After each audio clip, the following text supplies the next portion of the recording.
Ladies and gentlemen, boys and girls, moms and dads, brothers and sisters, aunts and uncles, cousins, of course, and mops and pops, or if you prefer, grandmas and grandpas, and baseball fans everywhere. Welcome to the second week of the Valley Baseball League's video podcast. This week, we're trying to cover the Southern Division teams. Just a reminder, that includes the Harrisonburg Turks, the Stanton Braves, the Waynesboro Generals, the Covington Lumberjacks, and of course, the Charlottesville Tom Sox.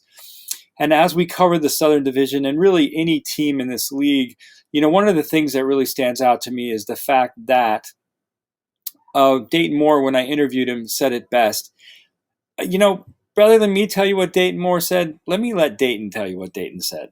Here he is. It's a building block for everybody. Umpires, coaches, staff, administrators, of course, players. I mean, the league exists obviously for players. All right. So Dayton says this league's not just for players, first and foremost for players, but also for umpires, managers, trainers, and also interns and other analytics or sabermetricians who want to make it into the league. But hey, don't take my word for it. Let me introduce you to one. Joe, take it away. Thanks for joining us, everybody, and thank you, Graham. We are here today talking to Bryce Rosenberg. Hi, Bryce. How are you? Hey, Joe. Thanks for having me. Hey, thank you for being here. So you have served the Valley Baseball League as a Sabermetrics intern. Is that correct? Yes, sir. All right. For those of us who are my age or older, tell us what goes into that. What is that all about? Yeah, so that's all about the little bit of the data analytics, the numbers. It's the behind the scenes, the people you don't see, the people who are looking into the numbers of baseball, the batting averages, the spin rates, slugging percentage, all of that, and we compile it into game plans, spreadsheets, charts, all that sort of thing. We prepare them for the coaches and the players. All right. So I follow you on batting average and slugging percentages. What is the spin rate? So spin rate is based off of how many times the ball rotates per second, or per minute rather, out of the pitcher's hand coming in. Okay. Yep. And in real terms, what's the optimal number there? What do you look for in a spin rate? So it varies based on the pitch. So a good fastball spin rate anywhere between 100-2,500 rotations per minute. With a breaking ball, a good breaking ball is looking up into the high 2000s, probably around 2,900. The exceptional breaking balls are right around 3,000, but that's very rare. That's the best of the best. And then when it comes to pitches like changeups, you're looking at under 2,000, probably around 1,800. So do you differentiate between the four-seam fastball and the two-seam fastball and getting into the subcategories of pitches? Yeah, certainly. Every single pitch has its own typical range, even four-seam, two-seam fastballs. So each one of them, curveball and slider, both are different. Sliders typically a little bit less than a breaking ball. Obviously, they move very similar, but their spin rates are very different. Four-seam, two-seam fastballs, obviously different movements, and they will come with different spin rates as well. What's a good spin rate on a knuckleball? Knuckleball, you know what? I probably zero. Yeah, that's a joke. Sorry, looking at zero. Yeah. Had to throw that in there. So you got your Cavaliers hat on. I gotta give a shout out. You're a student. You're a senior at UVA. Is that correct? Yep, I am this year. And what's your major? My major is foreign affairs. Foreign affairs. So no baseball sabermetrics in this degree. So not my undergrad degree. I'll actually be pursuing a graduate degree next year. That'll be more sports focused. Okay. Are you with foreign relations? Are you going to be a sabermetrician? Is that the word? So honestly, I don't know. Are you going to be a sabermetrician in Denmark? Sabermetrician in sorry, say that again. In Denmark, maybe. Yeah, something like that. Something like that. Maybe. Yeah, looking maybe somewhere in the Dominican, somewhere like that with their summer leagues, something like that. Yeah. All right. So, and you're a native Virginian from the Richmond area, if I understand correctly. Yep. And ball player too. I played up through high school. Yep. Yeah, and what were you, a pitcher? I was not a pitcher. I was a position player. I pitched a little bit just when they needed me, but I played infield for the majority of my life. Do you guys have a big sabermetrics program at your high school? No, didn't have any. None. Yeah. And so when you're working with the VBL teams, when you think back, if I had this data on me when I was getting ready to go into a game, getting ready to go up to the plate, would that have changed your approach at the plate? Yeah, I certainly think so, especially as I've learned the game more and more, just how in depth it gets. I think it's a little less significant at the high school level, just because you're not dealing with these guys who are Division 1, Division 2, Division 3 athletes who Yeah. are very talented. But certainly, I mean, with these guys that we work with, then I mean, yeah, they use these numbers, they use this data that we have to develop their approach at the plate and to determine what they're going to attack, what they're going to lay off of. All right. And so working with the VBL, now you worked with the Charlottesville Tom Sox specifically, is that correct? Yes, I worked with the Tom Sox. And you're also involved with the UVA program as well to a certain degree. Are you a sabermetrician for them as well? Yeah, it's correct. I'm a student manager with the UVA baseball team right now, and I've had the ability to work with them for the past 2 seasons. Yeah, well, we had a great pleasure of talking to Coach O'Connor earlier for one of our other episodes. Oh, Phenomenal guy. What's it like working in a program of that caliber? I consider myself the most fortunate guy in that facility every single day. I'm incredibly lucky to get to work with the best coaching staffs, one of the best support staffs in the country. I mean, they're top notch. They know how to run, obviously winning a national title in 2015, and just seeing the level of competition that we have on that field every single day is just incredible. And I'm so very lucky to be able to see it with my own eyes every single day. As we were talking, you were talking about the great level of play that you see at the UVA program and in the ACC. And when you came to the VBL, how did that compare? Yeah, well, that's the interesting thing. So I actually worked with the VBL before I was involved with UVA. So All right. it was kind of an introduction for me to the level of play at college baseball. Obviously, you sit in the stands, you see these great players. Oh yeah, they're awesome. But then once you actually get to experience it on a day-to-day basis and see them up close and personal, that's when you understand the true talent level. And honestly, there are a lot of comparisons in the VBL, and they've done a phenomenal job of recruiting guys from high major conferences, SEC, Pac-12, Big 12. So you see these kids who are playing at major programs every single day of their lives, and they're here for the summer. So yeah, I would say that the level of competition, it is quite similar, because you see some of the highest rated players in JUCO and Division 3, and then they're competing with guys at the Division 1 level, and they're competing their butts off because they want to prove a point. So I would say that, yeah, absolutely, the level of competition is actually quite similar to what we see at a Division 1 program every single day. Yeah. And talk for a little bit about the work ethic and the heart and the dedication to the game that goes into what you see as a guy that works around these players every day. Yeah, I mean, it's unmatched. These kids have to go to class all morning. They come into practice for 4 hours or whatever it is in the afternoon, and then they work out in the evenings. And then they're home at 6:30, 7 o'clock at night, and then they have to do homework. They got to eat. They got to sometimes go to tutoring. I mean, it's incredible. It is an absolute dedication. They have to put in so much time and effort every single day.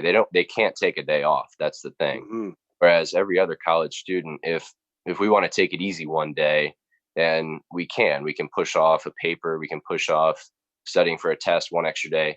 These guys don't get that. I mean, they have to be dedicated to their craft on the field, and they have to be dedicated to their studies. Yeah. 27. There's really no single hour off in their lives. So as a sabermetrician and the value that you bring to the team in providing and analyzing the data that goes into helping the guys prepare for their games and their at-bats, how would you say what you provide fits into all of the preparation that goes in? There's obviously the physical preparation, the mental preparation, the training, learning, the work in the cage, the work in the bullpen, or what have you on the field doing drills. There's also the sabermetrics part of it. Where does it fall into the balance of that preparation? Right. So my role has shifted a little bit from what it was in the VBL to UVA, just naturally, because we have a dedicated director of scouting, but I do work with him directly every single day. And what we do is we get all these numbers. So they're a plethora of programs, baseball specific programs now that run all this data information for us. And we go in and we have to create scouting, help the coaches create their scouting reports based off of this data. So we may go in, we may spend a couple hours working on some charts, for instance, a pitching chart where we say this guy throws a fastball 90% of the time in this count, or he throws a breaking ball 75% of the time in this situation. So we work closer to the coaches, I would say. So we help to prepare their scouting reports for them, and then they go ahead and relay that information to the players. So it is vital. It takes a lot of time, but seeing it pay off on the field when a guy hits a home run on a 1-2 count, when he sees the changeup that we were expecting him to see, then it's very rewarding. I could imagine, yeah. And can you any specific instances of a game? For instance, you were with the Tom Sox last season when they won the championship. Tell me, what did you put together for the coaching staff of the Tom Sox going into that championship series, and how did it pay off?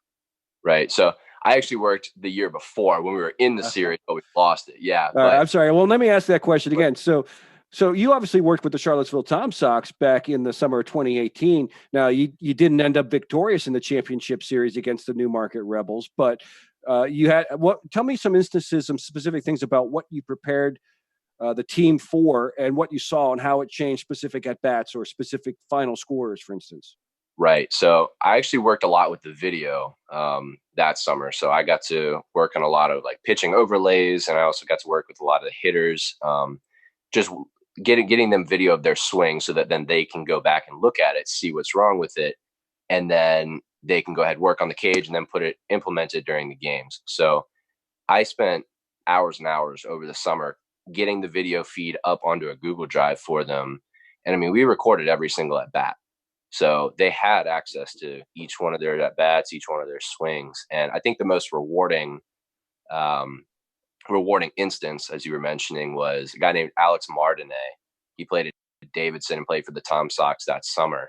He had been struggling a little bit throughout the summer, but then he came up to me one day and said, "Hey man, I've been watching this video every single day. Like, thank you for helping me with that." And then our game, I think it was I don't remember what it was. I think it was a wild card game or something like that. We were out in Covington, and he hit 2 home runs in that game. So seeing that pay off in such a big manner with him hitting 2 home runs was really, really pretty special.